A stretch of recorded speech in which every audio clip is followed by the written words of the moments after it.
пишувам безбедноста во државата, првата работа е оружјето и опремата. Значи ние немаме борбени хеликоптери, ги дадовме на Украина. Немаме борбени авиони, ги дадовме на Украина. Немаме тенкови, ги дадовме на Украина. Значи тоа се случи последниве 2-3 години. Борбената авиација е, светот се владее со борбена авиација. Погледнете Америка, погледнете Русија, погледнете све. Небото го владееш со све. Значи ракетни системи, такви работи. Сега купуваме нешто, не можам да коментирам колку се тие способни или не. Гледам каква е моменталната состојба и тоа што сум го видел и доживел додека сум бил во армијата. Од втор аспект, човечкиот фактор, пак ќе речам, моралот. Кој е на прва борбена линија? Војниците. Моралот е сведен на нула.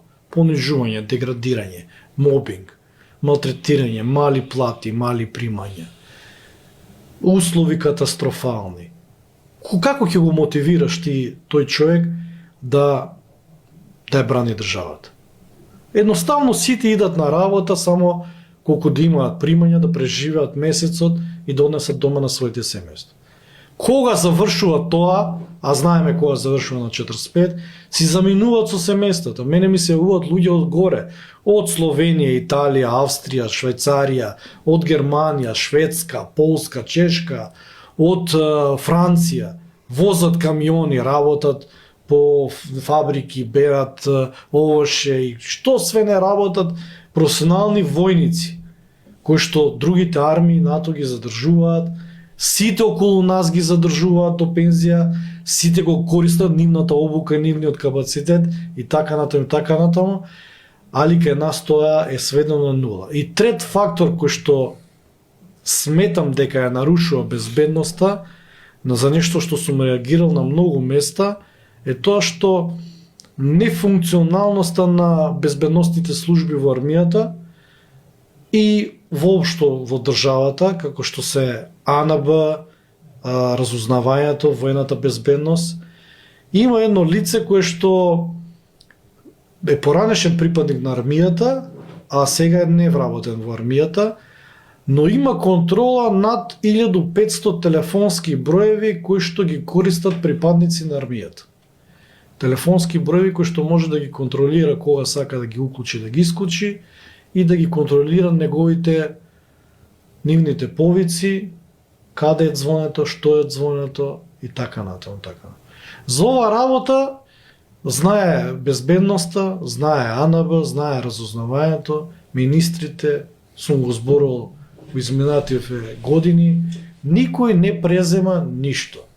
Значи може да замислите вие надворешно лице, а да има контрола на нешто што може да биде катастрофално во период кога што армијата ќе биде искористена.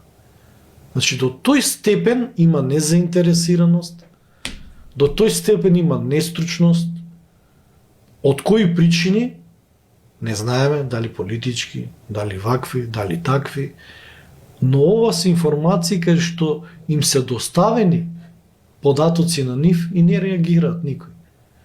И сега кога ќе ги споите сите елементи и многу други елементи има кај што не сум ниту стручен да ги кажам, а они ги знаат повише, ниту па некои работи не можам да ги кажам, ќе видите дека идеме надоле. Не треба народ да го плашиме дека држава не е безбедна, далеко од тоа. НАТО сме сигурно тој сојуз ќе не брани од некој агресор, најверојатно околу нас таков агресор немаме, бидејќи нели сите ни се пријатели околу. Немаме ние, сега сме сите пријатели. Добро соседски односи имаме со сите. Не би требало никој да не нападне, но секоја држава околу нас, со тие соседи, многу вложува во армијата. Тоа што го зборевме во теков на емисијава. Во плати, во опрема, во се друго. Но ние назадуваме. И у тоа назадување треба секој да си види, да си процени дали се чувствува безбедно или не. Не треба да измислуваме некој агресор или некој напад. Едноставно, Видете ја ситуацијата во армијата. Перница нема. Неисправни возила.